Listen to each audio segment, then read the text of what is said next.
c'est la prudence. La sagesse, c'est la prudence. C'est un sentiment juste des choses. Ça, c'est selon le dictionnaire. C'est un sentiment juste des choses. Amen. Amen. La sagesse aussi, c'est la connaissance inspirée. Donc, tu peux avoir la connaissance inspirée de quelque chose, de quelque situation. Cette connaissance-là t'est donnée par Dieu. C'est-à-dire, tu es là, il y a une situation, et puis Dieu t'inspire, Dieu te dit la résolution, bien la réponse à la situation dans laquelle tu es, comment tu dois faire. On dit c'est une connaissance inspirée. Donc la sagesse est une connaissance inspirée des choses divines et humaines. C'est la connaissance des choses inspirées, qui est divine et qui est humaine. Des choses humaines et divines. La sagesse, c'est aussi la lumière de l'esprit.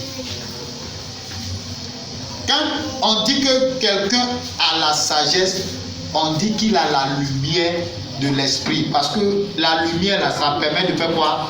D'éclairer. Aujourd'hui, plusieurs personnes ont eu des problèmes parce qu'ils ont manqué de sagesse. Tu peux avoir raison dans des situations, mais si tu manques de sagesse, tu vas détruire ta raison. Malgré que tu as raison, tu peux faire la prison.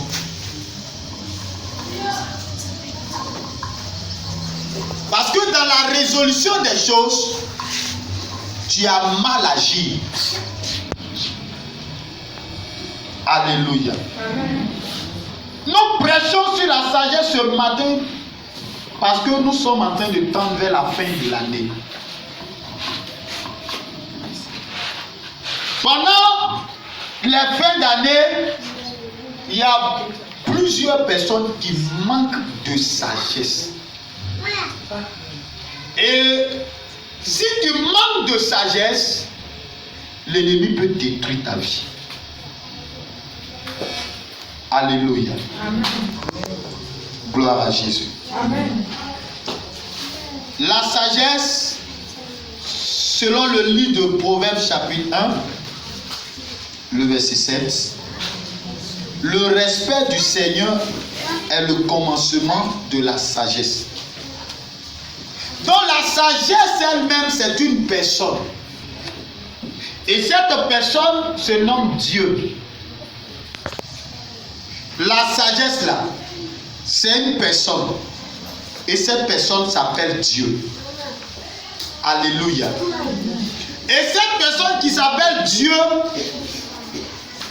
a mis des paroles de sagesse dans la Bible. Pour que toute personne qui manque de sagesse, en lisant cette Bible-là, puisse avoir la sagesse. La sagesse d'agir. La sagesse de poser les actes. Alléluia. Amen. Gloire à Jésus. Amen. C'est pourquoi une personne qui va se familiariser avec la parole de Dieu qui est la Bible, elle ne va pas manquer de sagesse. Parce que le sage, il a mentionné les lois pour devenir sage dans la Bible. Alléluia. Amen. Gloire à Jésus. Amen. Il dit le respect du Seigneur est le commencement de la sagesse. Comment une personne peut respecter le Seigneur? Une personne peut respecter le Seigneur lorsque cette personne-là reçoit le sacrifice de Jésus-Christ. Lorsque cette personne reçoit Jésus-Christ, elle respecte le Seigneur. Et lorsque cette personne a reçu Jésus, qu'elle marche selon la parole de Dieu qui est inscrite dans la Bible dit que cette personne-là commence à devenir sage. Alléluia. Amen. La Bible dit que cette personne commence à devenir sage. Amen. Amen. Proverbe 2, verset 4. que nous allons lire. Proverbe chapitre 2, le verset 4.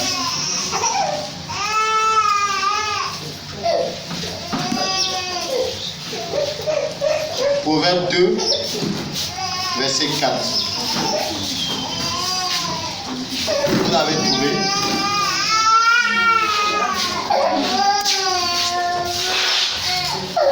Si tu la cherches comme l'argent, si tu la poursuis comme un trésor, alors tu comprendras la crainte de l'Éternel et tu trouveras la connaissance de Dieu. Alléluia.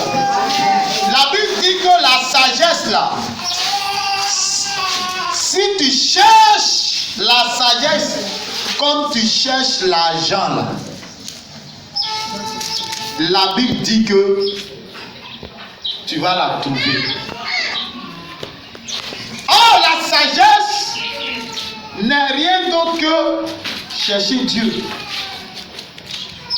Si tu cherches Dieu, qui est l'incarnation de la sagesse, la Bible te dit ici que tu vas trouver, si tu la cherches comme l'argent, si tu la poursuis comme un trésor, alors tu comprendras la crainte de l'Éternel.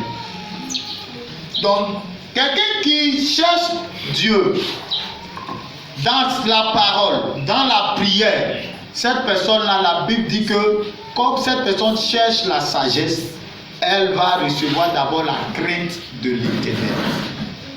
Donc si tu lis la Bible en cherchant Dieu, tu vas trouver ce qu'on appelle la crainte de l'Éternel. Et si tu trouves la crainte de l'Éternel, la Bible va poursuivre dans le de Proverbe chapitre 4, le verset 7. Voici ce qui va se passer. Proverbe 4, verset 7. Il dit, voici le commencement de la sagesse. Acquiert la sagesse et avec tout ce que tu possèdes, acquiert l'intelligence. Exalte-la et elle t'élèvera. Elle fera ta gloire si tu l'embrasses. Amen. Amen. Avec tout ce que tu peux avoir dans le monde entier, la Bible te dit de chercher la sagesse, de chercher, d'acheter la sagesse, de chercher à acquérir la sagesse. Et quand tu acquiers la sagesse là, la Bible dit que cette sagesse là va te donner la vie. Amen. Amen. Et cette sagesse va te donner de l'intelligence. Cette sagesse va t'élever. Tu cherches l'élévation, c'est la sagesse. Tu cherches le bonheur, c'est la sagesse. Si tu n'as pas la sagesse, tu ne verras pas le bonheur. Or, la sagesse incarne en un homme qu'on appelle Jésus. Amen. Alléluia. Amen. C'est pourquoi tu ne dois pas te détacher de ta Bible. Tu ne dois pas te détacher de la présence de Dieu. Si et seulement si tu veux réussir. Si et seulement si tu veux être élevé. Si et seulement si tu veux que la gloire de Dieu se manifeste dans ta vie. Si et seulement si tu vas avoir l'intelligence pour réussir dans tout ce que tu fais. Tu dois chercher la sagesse avec tout ce que tu possèdes. Alléluia. Amen. Gloire à Jésus. Amen. Gloire au Seigneur. Amen. C'est Dieu qui donne la sagesse. Donc si tu manques de sagesse, la Bible te demande de demander au Seigneur. Mais tu ne peux pas demander la sagesse à Dieu alors que tu as tourné le dos à Dieu.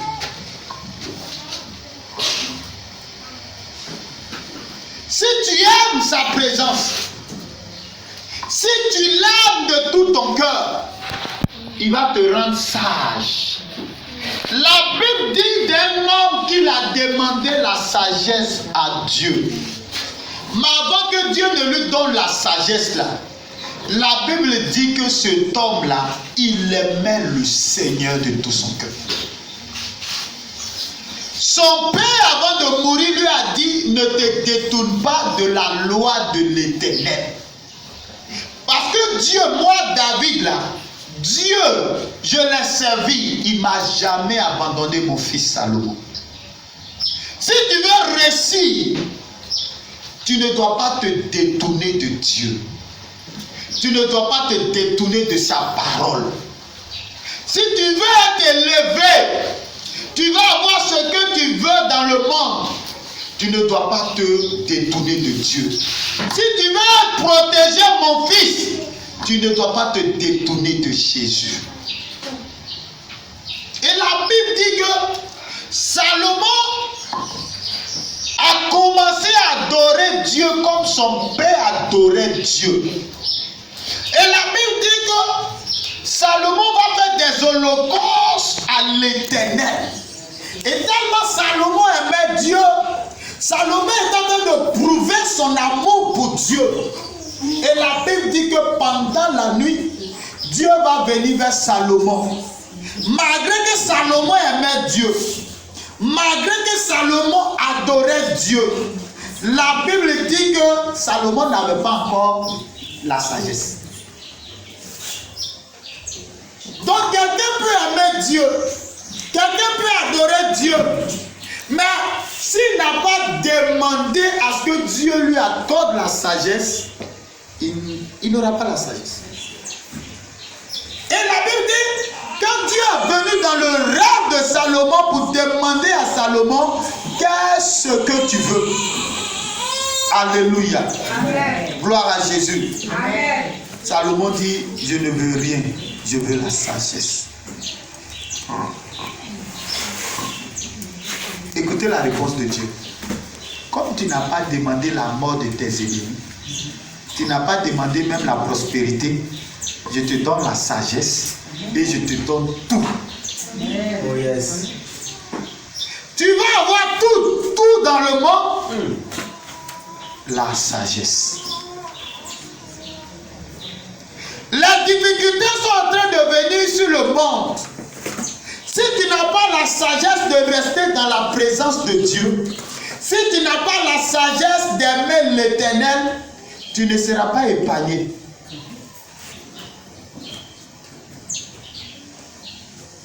Ce matin, j'étais en train de dire à ma femme, j'ai reçu une vision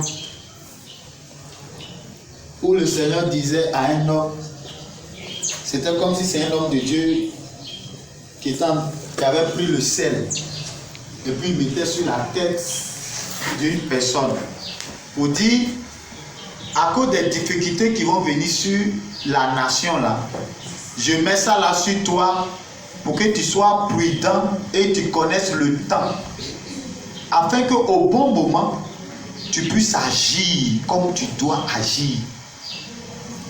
Mais je ne vous dis pas le nom de la personne, je ne vous dis pas aussi, mais je suis en train de te dire qu'il y a des difficultés qui viennent sur le monde. Donc tu dois avoir la sagesse pour bien agir. Si tu n'as pas la sagesse, toi-même tu vas détruire ta vie. Alléluia. Une personne qui demande la sagesse à Dieu, qui aime le Seigneur, quand il y a un malheur, la sagesse va lui révéler le malheur. Et il ne va pas tomber dans le malheur. Alléluia. Le Seigneur dit, voici le commencement de la sagesse. Acquiert la sagesse. Et avec tout ce que tu possèdes, acquiert l'intelligence. Acquérir, c'est quel verbe?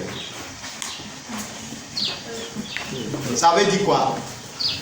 Le verbe acquérir, là, ça veut dire quoi? Oui. Ça veut dire avoir. Avoir. Ça veut dire quoi encore? Recevoir. Ça veut dire quoi encore? Acheter. On dit tout ce que tu as là, il faut prendre ça et puis il faut aller chercher la sagesse.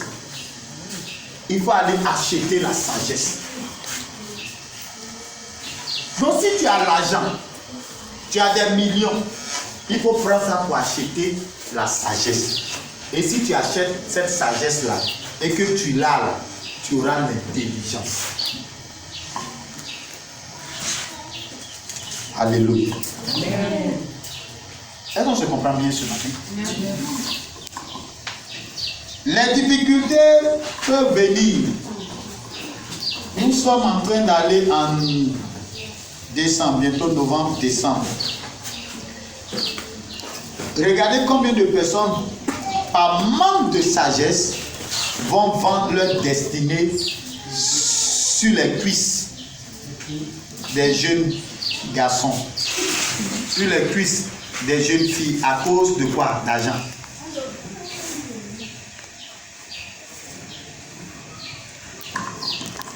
Vous allez voir les mystiques acheter la destinée des gens en cette fin d'année. Parce qu'ils voient ton étoile là, tu brilles comme ça. Il ne brille pas comme ça. Il peut avoir l'argent, mais il ne brille pas. C'est-à-dire, dans le monde spirituel là, il n'a pas la lumière. Il va chercher maintenant l'éclat. Cette lumière là, et il peut voir ça soit dans une femme, dans une jeune fille. Il va venir, va te dire, je vais aller avec toi un seul jour seulement. Non, c'est un seul jour, il va te donner des millions. Qu'est-ce qu'il a vu? Et puis il va aller avec toi un seul jour. Alléluia. Elle aussi, elle va penser que oh, c'est le gaou. Je l'ai coupé. Millions. Ah, millions chauds comme ça. Mais ce que tu t'en vas faire là, tu vas déposer toute ta destinée comme ça. Alléluia. Tu dois avoir la sagesse. Et tu dois connaître le temps des choses. La sagesse rend intelligent et produit la connaissance. Donc si tu cherches la sagesse, la Bible dit qu'elle va te rendre intelligent. C'est pourquoi c'est un avantage pour nous en tant qu'enfants de Dieu d'avoir la sagesse. Pourquoi?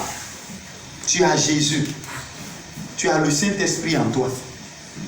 Si tu as Jésus, tu as le Saint-Esprit en toi, que tu n'es pas sage, c'est qu'on ne peut plus rien faire pour toi. Parce que l'incarnation de la sagesse même habite en toi. Celui qu'on appelle le sage, qui connaît toutes choses, qui est la connaissance de Dieu, qui est la révélation de Dieu, qui est le Saint-Esprit, habite en toi en tant qu'enfant de Dieu. Amen. Donc du coup, tu dois avoir la sagesse des choses. Les choses ne doivent pas te surprendre.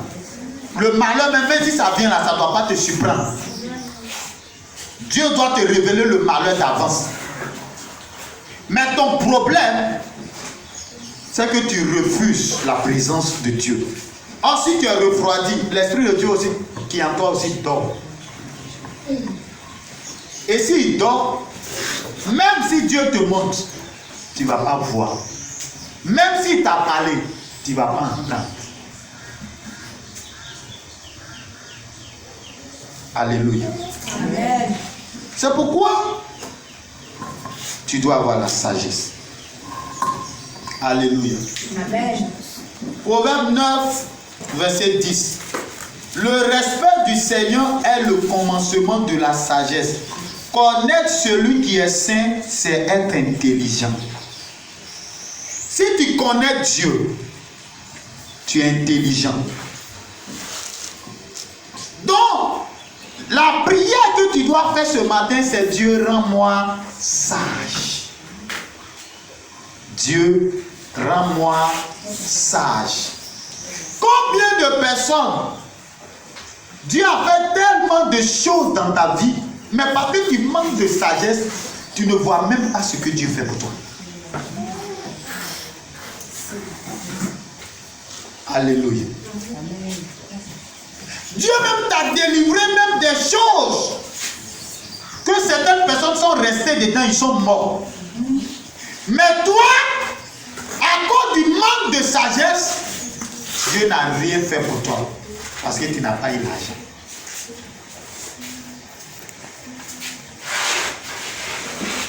Alléluia. Amen. Gloire à Jésus. Amen. Que Dieu te donne la sagesse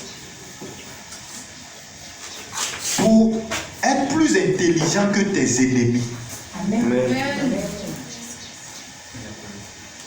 Parce que si tu n'as pas la sagesse que tes ennemis vont te surprendre.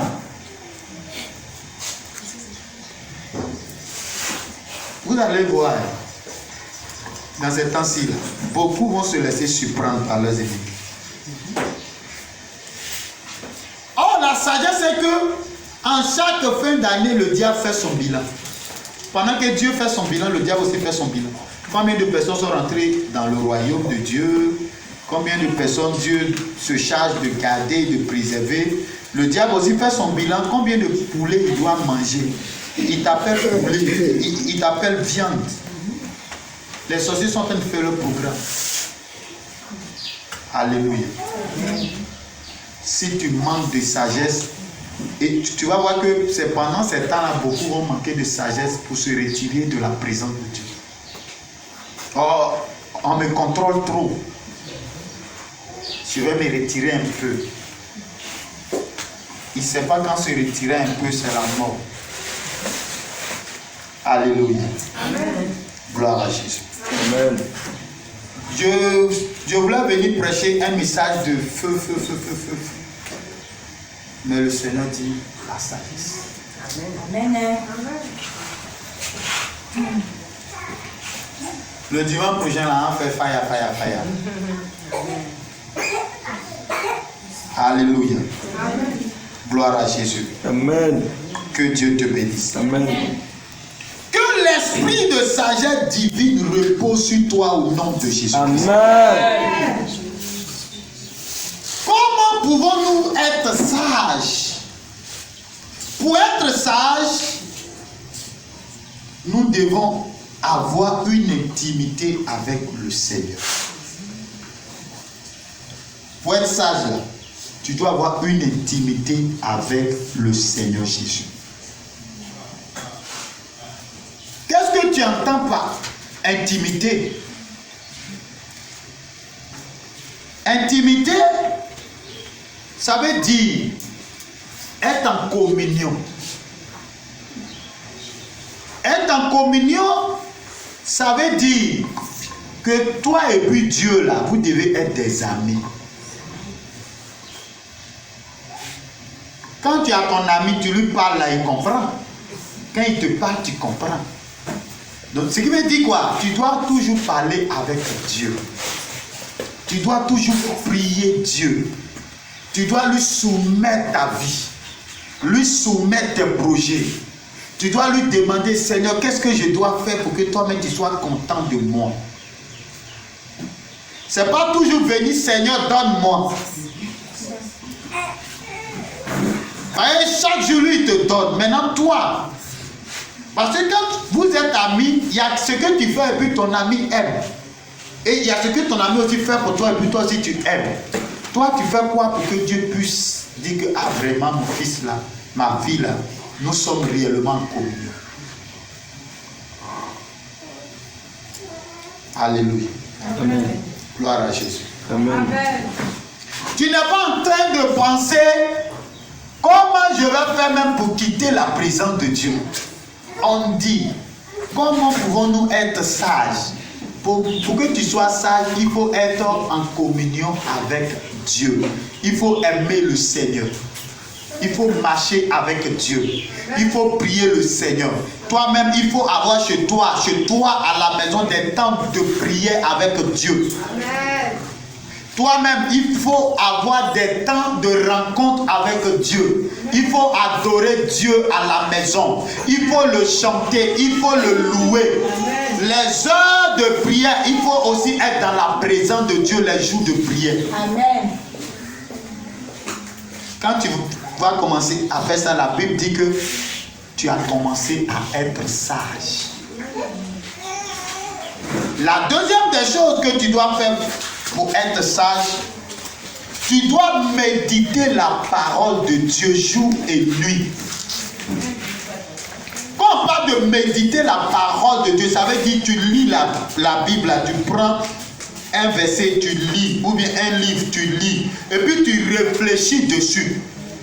Le verset que tu es en train de lire là, il faut réfléchir sur le verset. Alléluia. Amen. En réfléchissant, tu vas voir qu'il y a la lumière qui va sortir de ce verset. Je me rappelle pendant que je faisais mes activités en son temps, que je n'avais pas encore commencé le ministère.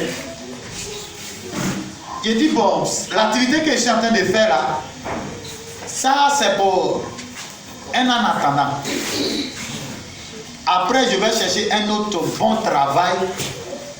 Et puis, là, comme ça, ça va aller bien. Et pendant que je travaillais, je recevais l'argent.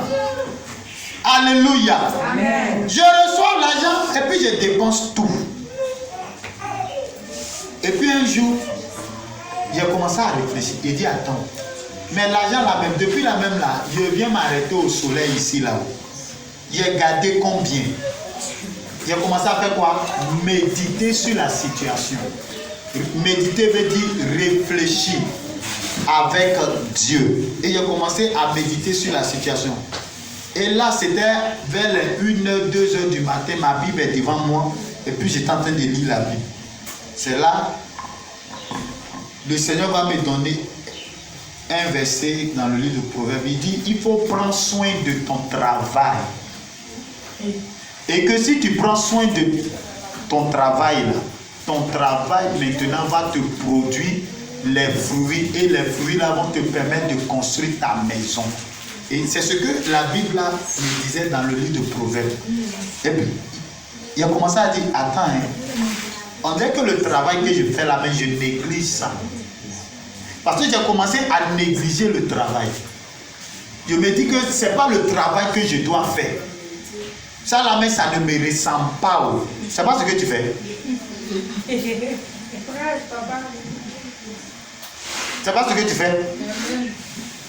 Ça ne me ressemble pas. Le travail là même là, ce n'est pas mon diplôme. Moi je suis parti à l'école. C'est pas ce travail là que je dois faire. Le commerce même que je fais là même là, ça là, ça en attendant, c'est pas ce que moi-même je veux faire. Mais pourtant ça te donne à manger. Et dans la sagesse, il a commencé à dire, bon, à partir d'aujourd'hui, je vais considérer ce que je fais là pour voir, comme Dieu me demande de considérer le travail. Et il a commencé à considérer ça. Il dit, bon, à partir d'aujourd'hui, si je travaille aujourd'hui, je vais garder au moins 2000 par jour pour voir. En un mois, il y a 90 000. Il dit, ah, donc je gaspillais l'argent alors. 2 mois, c'est monté à 100 et quelques. Il dit, ah, donc la sagesse, pendant que je méditais, la sagesse est rentrée. La sagesse a révélé. La sagesse a apporté la lumière sur ce que je ne voyais pas bien. Ça n'a pas duré. Il a pris maison, il a déménagé, il a fait les choses, ainsi de suite, ainsi de suite. J'ai fait ma formation. Après ma formation, j'ai fait mon mariage. Après mon mariage, j'ai continué dans ces mêmes activités. Le Seigneur dit, il faut fermer maintenant. C'est le temps maintenant de servir à plein temps. Mais quand j'ai considéré, ça fait quoi? Ça m'a permis de m'épanouir. Ça m'a permis d'être indépendant. Ça m'a permis de ne plus tendre la main. Ça m'a permis d'être autonome. Comme le port autonome d'Abidjan. Alléluia. Amen. Donc la deuxième, c'est de méditer la parole de de Dieu, en méditant la parole de Dieu, tu vas devenir très sage. Amen. Amen. Et la troisième, c'est maintenir une vie de prière. Maintenir une vie de prière avec le Seigneur. Tu dois maintenir ta vie de prière. Ta vie de prière ne doit pas être clopé. Aujourd'hui tu pries, demain tu ne pries pas, après demain tu pries un peu, et puis donc maintenir ta vie de prière et de jeûne. Chaque semaine, même si le pasteur t'a pas dit de jeûner, là, au moins tu dois te donner au moins un jour ou même 2 jours, tu jeûnes pour toi-même, ta santé spirituelle, pour toi-même tes affaires que tu fais, pour tes projets que tu veux réaliser. Ça là encore, tu attends à ce que peuvent te dire de jeûner. Amen. Amen. La sagesse. Et la sagesse, c'est un homme, il s'appelle Dieu. Et cet homme, on connaît son nom, il s'appelle Jésus. Et c'est Jésus qui nous a envoyé le Saint-Esprit. Donc si la sagesse c'est Dieu et que c'est Jésus, ce qui veut dire que les enfants de Jésus là doivent être sages. Amen. Donc enfant de Jésus, il faut être sage. Amen. Alléluia. Alléluia. Amen. La Bible dit, elle est un arbre de vie pour ceux qui la saisissent, et ceux qui la possèdent sont heureux. Donc quand tu saisis la sagesse, la Bible dit que c'est comme un arbre de vie. Vous allez voir, les femmes qui sont mariées là, ou bien qui sont avec des hommes là, pour avoir le cœur de ton homme, c'est la sagesse. Si tu te comportes comme crabe, le monsieur parle 1, tu parles 10. Il n'aura pas la paix.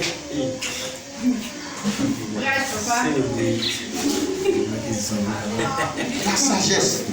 La Bible dit la femme sage bâtit sa maison. La femme folle la renverse.